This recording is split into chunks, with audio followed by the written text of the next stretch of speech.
Face app దేవుడా ఎక్కడున్నావురా? Face app రాక ఉపాధి కూలీల నిరసన. ఏకోడూరు గ్రామంలో వ్యవసాయ కార్మిక సంఘం ఆందోళన. బండి ఆత్మకూరు మండలం ఏకోడూరు గ్రామంలో ఉపాధి హామీ పనుల్లో పాల్గొంటున్న కూలీలు ఫేస్ యాప్ పనిచేయకపోవడంతో తీవ్ర ఇబ్బందులు ఎదుర్కొంటున్నారు.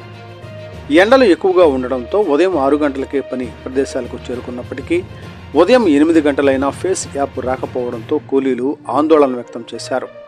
ఈ సందర్భంగా వ్యవసాయ కార్మిక సంఘం జిల్లా ఉపాధ్యక్షుడు డేవిడ్ మాట్లాడుతూ, ఫేస్ యాప్ దేవుడా ఎక్కడున్నావురా, నువ్వు రాకుంటే కూలీ లేదు అంటూ పని ప్రదేశంలో నిరసన కార్యక్రమం నిర్వహించారు. డేవిడ్ మాట్లాడుతూ 2005 నుంచి 2020 వరకు జాతీయ గ్రామీణ ఉపాధి హామీ చట్టం ద్వారా కూలీలు కొలతలు ఆధారంగా పనిచేసి ప్రభుత్వం వేతనాలు చెల్లించలేదని తెలిపారు. ప్రస్తుతం కేంద్రంలోని బీజేపీ ప్రభుత్వం ఉపాధి హామీ చట్టాన్ని బలహీనపరిచే ప్రయత్నం చేస్తోందని ఆరోపించారు.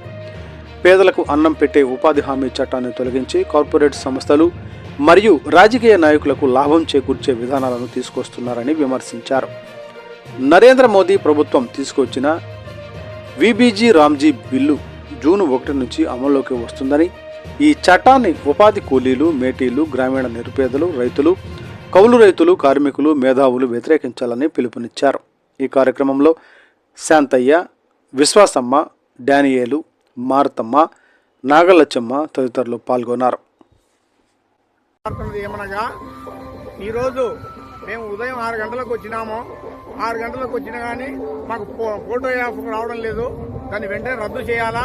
కూలీలము చాలా ఇబ్బంది పడుతున్నాము.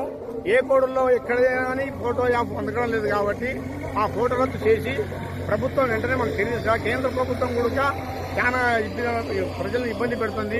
కూలీలు ఇప్పుడు 7:30 కావస్తుంది కాబట్టి ఇంతవరకు ఫోటో యాప్ అందడం లేదు. కానీ ఫేస్ ఫోటో రద్దు చేసి మనం ఆలోచించాలని కేంద్ర ప్రభుత్వం కూడా ఏదైనా చర్య తీసుకొని ఇలాంటి పద్ధతులు మార్చి మాకు మామూలు పాత పద్ధతులను కొనసాగించాలని మేము కోరుకుంటున్నాం. వ్యవసాయ కార్మిక సంఘం మండల కార్యదర్శి డేవిడ్.